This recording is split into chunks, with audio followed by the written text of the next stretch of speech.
Thanks, Chief. Thanks, Chief. Thank you for joining us here today, and it's a privilege to have Governor Newsom come on over and join me with this press situation today. Before I get into any comments, I want you to all take a picture of the men and women standing over there and the ones standing here. That is the reason that this wasn't more severe than it was, and I cannot begin to thank all of you enough for the work that you're doing. Gavin and I had a chance to talk to them a little bit. They're working 16 on and 8 off, 14 days in a row before they get 2 days off. That's the dedication that they have and the sacrifice that they're making to keep us safe. And while we did have a lot of property damage and 15,000 acres on our side of the border and almost 70,000 on the California side, we didn't lose any life, which is extremely important to us, and they fought valiantly to make sure that that happened. But this just shows you the damage that fires can cause, our wildfires. It's just unbelievable. And when you think about the season is starting earlier, it's going longer than it was in the past. The governor and I were talking, it's almost turned into a 12-month season in terms of fighting these fires. And I know we've been more fortunate on the Nevada side than on the California side. And California should be proud of the work that their governor's done. And I'm here to tell you, he's done an amazing job protecting that state and doing everything we possibly can with very limited resources to save as much as we possibly can. And I'm thankful for having the governor as a partner. I want to reach out to our federal government and say we need some more help. We need more firefighters hired. They got to start paying them more money. I mean, as hard as these folks are working, they deserve to be paid for what they're doing. They're not doing this for the money, I'll guarantee you that. They need to be compensated what they're doing. We need to hire more firefighters, and we need to have a more federally orchestrated, planned response to these fires, because it's not stopping, folks. It's continuing stronger than it was before. And every year gets more and more intense. And it just shows you the effect that global warming is having on our environment. We need to do more. We need the government's help, the federal government's help in terms of doing more. California is doing a lot. We're doing everything we possibly can on the Nevada side. But thanks to the men and women that have done so much. You look behind me here and you see this twisted steel. I mean, that takes a lot of heat to twist that steel. You've got a house right behind where you folks are standing that went right to the ground. I mean, all that's left is rubble. There's nothing left standing. We need help. We need help on the federal side. We need more people coming in. We need more resources. We need more air support. We need more people more boots on the ground in order to make this a more fair fight in terms of fighting these fires. So thank you for being here and helping us to raise awareness of this season, of the fire season, and the damage that it's done. And with that, I'm honored to turn it over to my friend, the governor of the great state of California, Gavin Newsom. Appreciate it. Thank you, Governor. Thank you, Chief. And it's wonderful to be here with Chief Porter and to our OS Director, Mark Ghilarducci. It's wonderful, more importantly, to be here with your governor, who's been an extraordinary partner for the state of California. This brings us even further closer together. This fire initiated July 4th on the other side of the border in California. Initially, there was a sense that this thing would be under control. It started on federal property. The governor was commenting about the managed forest lands here in the state of Nevada being roughly 80% of all of the forest lands. California's about 57% of these fire starts. Just 3% of our forest property is under California jurisdiction. So it's all about mutual aid. It's all about partnerships. It's all about a boundaryless point of view in terms of addressing all hazards, including, by the way, earthquakes, which we experienced on the border a week or so ago. But I'm here in that spirit of partnership. I'm here in that spirit that I think unites all of us on the west coast of the United States, governors of Republican and Democratic states. We have 13 states with 90 large-scale fires, about 1.4 million acres and growing, that have been burned. We're experiencing a mega drought in the entire west coast of the United States. That arguably is going back to the year 2000. The hots are getting a hell of a lot hotter, the dries are getting drier, and as a consequence, these young men and women in uniform have their work cut out to. We have 7,600 firefighters battling fires in the state of California. I was telling the governor, already we've had 5,600 wildfires year to date. It's taken about 480,000 acres. Put that in perspective. Last year, record-breaking year in the state of California. Year to date, we're close to 4 times the acres burned year to date this year compared to the pace that was set last year. This is serious stuff. The cost of property, lives, those that survived, but We'll never get back those memories, Chief, as you said. This is very consequential. And as a consequence, we need to disabuse ourselves that we can continue to do what we've done. And we've got to approach things very, very differently. California and Nevada have long-standing partnerships that are well established from a mutual aid perspective.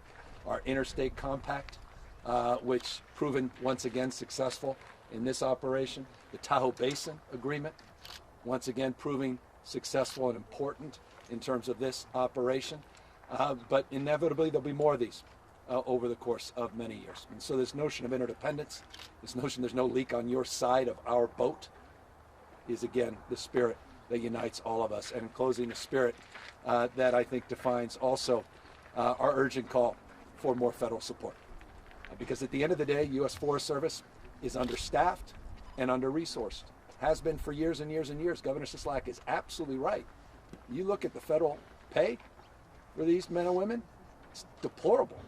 It's unacceptable. I mean, it's remarkable that these guys are willing to raise their hand. I was just saying that these two young men that decided to jump in this profession within the last year, their willingness to do that.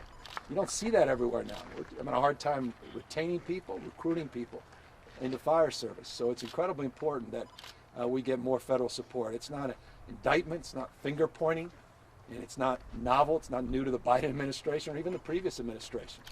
We just have a framework that has to be thrown out because you can't look back a decade or two. The world is radically changing. This climate change is real. You may not believe in science, you got to believe your own damn eyes. Look around. Look what we're all experiencing. And so, forgive me, this is, at least for us out here on the West Coast, and not just Nevada, but in California, this is one of the most pressing and challenging issues that we'll be facing for years and years and years. Final words. Yes, it's about vegetation management. Yes, it's about forest management. Be more active, prescribe burns. Yes, it's about defensible spaces. Yes, it's about home hardening. Yes, it's about pre-positioning assets. Yes, it's about technology, not just boots on the ground, hand crews, but technology that includes LiDAR technology and satellite technology, predictive technology and weather monitoring. All of that is critical.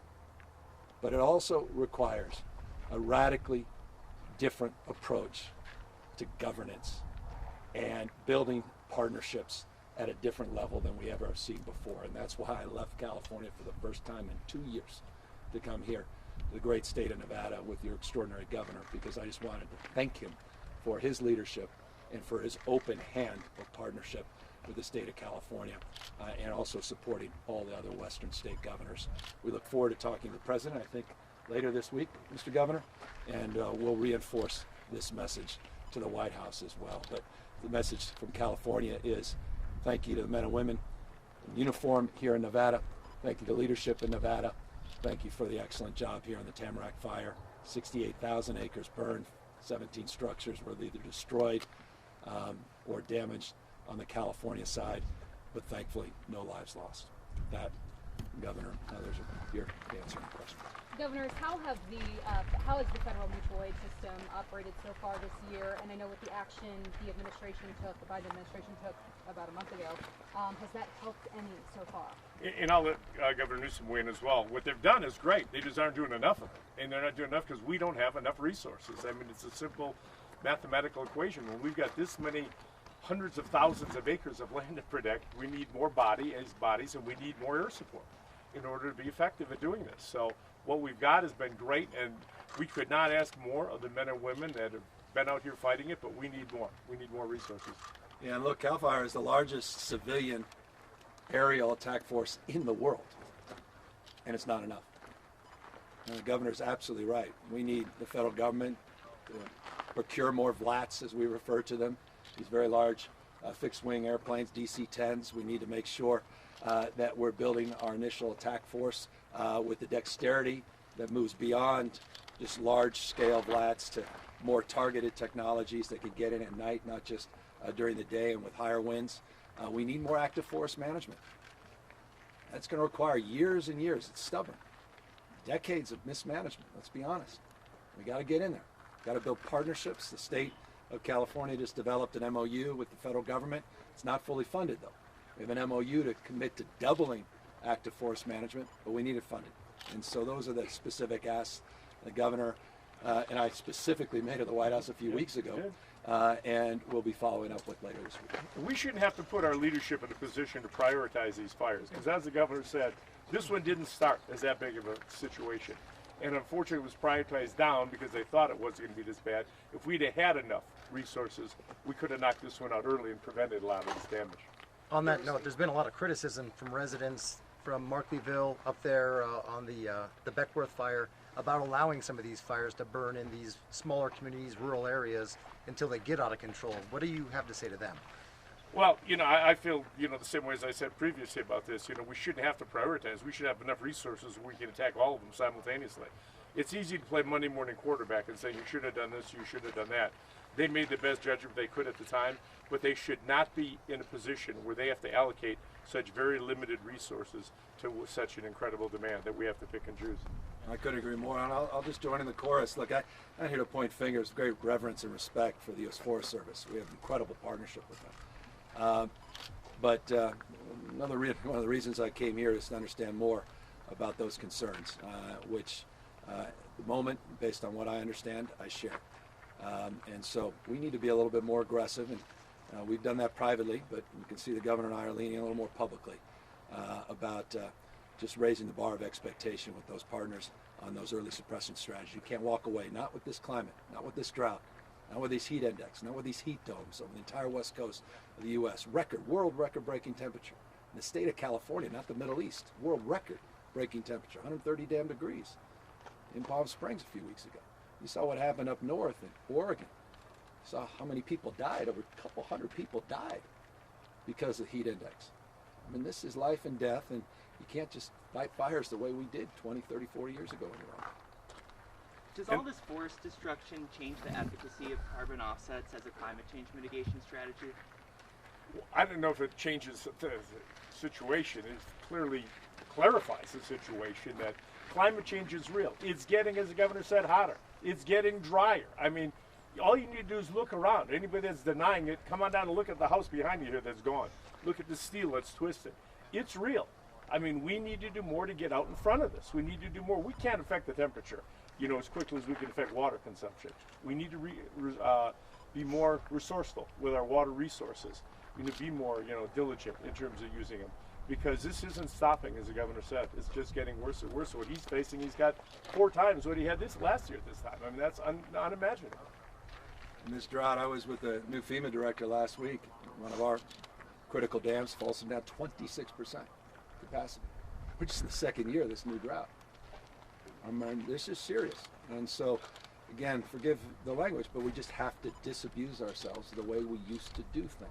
Order of magnitude shift in focus, intention, and intentionality, prevention strategies, prepositioning of assets, and partnerships at a whole nother scale. But as it relates to low carbon green growth, California will take a backseat to nobody in accelerating our efforts. And we're not going to back away because of situational challenges of wildfires, and we'll continue to decarbonize our economy. And I'm just really proud California's tentpole in our economy and job creation. We're running an $80 billion operating surplus this year.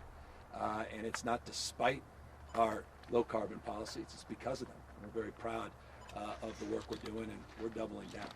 Take a couple more for the Govs. Governor, on the subject of water, California has been going through unprecedented growth for decades, but now even more so in the areas that had been protected.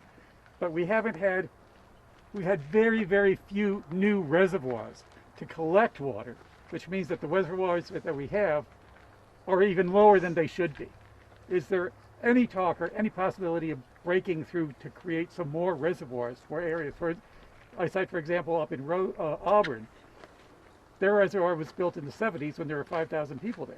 Yeah. And now the area is vast. Well, we're looking across the spectrum, all the above, including above ground storage. We have a site, literally sites in Colusa County, that will be the first above ground storage off stream that's been invested in decades in the state of California. We set aside billions of dollars in a bond that was passed a number of years ago specifically for that purpose. But we're also looking at groundwater replenishment, water recycling, stormwater capture. We're looking at conjunctive use strategies. We're looking across the spectrum of efficiencies, and we are mindful of different approaches, including some of the remarkable water recycling strategies in Southern California forgive me, toilet-to-tap technologies that have proven themselves at scale. Desal, brackish desal, not just traditional desal, a part and parcel of the all-above strategy. This year I put $5.1 billion of general fund in this state for more climate and water resiliency, safe drinking water, addressing the immediate needs of many water systems in the state that are stressed, that cannot provide because the single source well structures, the support with this drought of their constituency. So we're hitting this hard, but I am mindful of water storage. But you can't store with the hydrology that we used to align ourselves with. That hydrology no longer exists. The 50s no longer relevant to the world we're entering into, and that's the most important message I think we need to get across. So with the direct firefight, I know last year COVID presented some obstacles in bringing firefighters in. Has that been an obstacle yet at all this year? Well, COVID's been an obstacle to everything that we're doing in California and Nevada, across the country, but these men and women on both sides of us here aren't worrying right now about COVID. They're putting themselves on the line. They're going out front without regard, to their own personal health, and we thank them for that. And we offer testing. We offer any support we can possibly give them to protect them on the front lines. But this is a separate issue. The fires that we're facing is just, and what the governor said, you can't store water you don't have. I mean, there's not much precipitation coming down right now, so that makes it difficult. As mentioned earlier, a lot of residents were upset by that initial U.S. Forest Service decision to let the fire be. Congressman Tom McClintock asking questions of U.S. Forest Service, and then Assemblyman here in Nevada, Jim Wheeler, sending a letter to Attorney General Ford asking for an investigation into this fire's decision making. Do you think that this is appropriate? Do you think this is a proper use of state time to look into this? I'm looking forward. I'm not looking back. I know the Assemblyman sent a letter, that I've read the letter.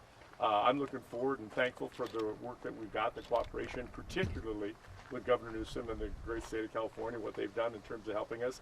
Can you question it? Absolutely. You can question anything. But the fact remains, these folks that are making these decisions should not have to prioritize A over B over C. They should have enough resources to tackle all of these fires simultaneously so we can nip them when they're smaller and they don't get bigger. That would solve our problem. Governor, And forgive me for belaboring this, and it's not even specific to the Tamarack, but across the spectrum, we've got a Dixie Fire, 218,000 acres, very active, just 23% contained up in Plumas and Butte counties right now. In every one of our instances, we have an after-action report, and we take it very seriously. We review what worked and what didn't work, and so that is an active investigation, and we encourage in each fire, each incident, we are committed to that understanding. And as it relates to the concerns around the U.S. Forest Service, as it relates to the early decisions they made in this fire, you should expect nothing less as well. And folks, this is going to be the last question. Governor, about the Dixie Fire, this fire was sparked by lightning, but as we know, PG&E may have had something to do with the cause of the largest fire in the state right now, and that is not the first time in that area. What do you have to say to residents who are frustrated to hear that? Well, I take a backseat to none of those residents as well with the frustration. I'm sorry, once again, what's happened, particularly folks up in Butte. That's, of course, the area. Many of you may not know the county, but you may remember the city and what happened out there a few years ago in Paradise, California, and the devastation that was brought in that community. PG&E sparked a number of fires that led to their bankruptcy. The largest investor-owned utility in the United States of America had to file bankruptcy. That was my inaugural gift, Governor, coming in after I took the oath of office, was trying to address their bankruptcy. And that was for years and years of mismanagement, and not doing enough on hardening and undergrounding their wires and addressing those concerns. So they made an announcement the other day, which was encouraging, 10,000 miles of undergrounding they're committing to. It's a $15 to $30 billion price tag, and it's going to take many, many years. The specific issue and incident as it relates to the Dixie is being investigated. I've long, put it this way, I abide by the rule. Seek first to understand before you're understood, and we'll watch where that investigation leads before we comment about who's at fault. Thanks for coming out, guys. Thanks, everybody.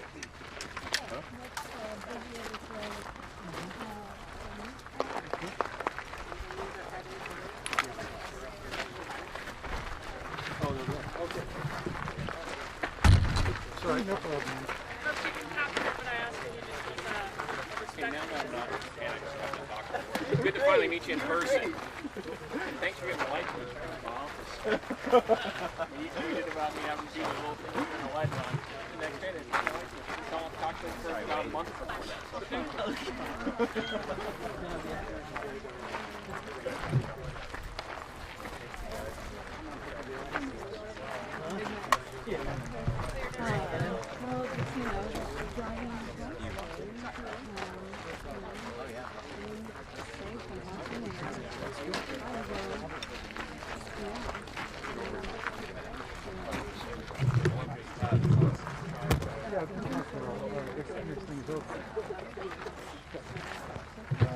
Yeah, this is my turn. We're covering this thing over, so I'm throwing down the TV. Hello?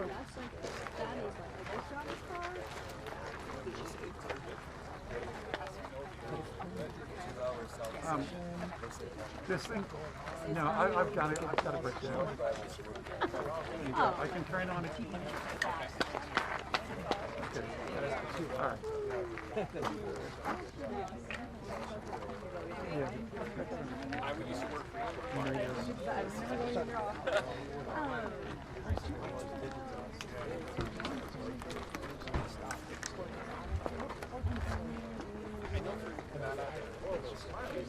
you.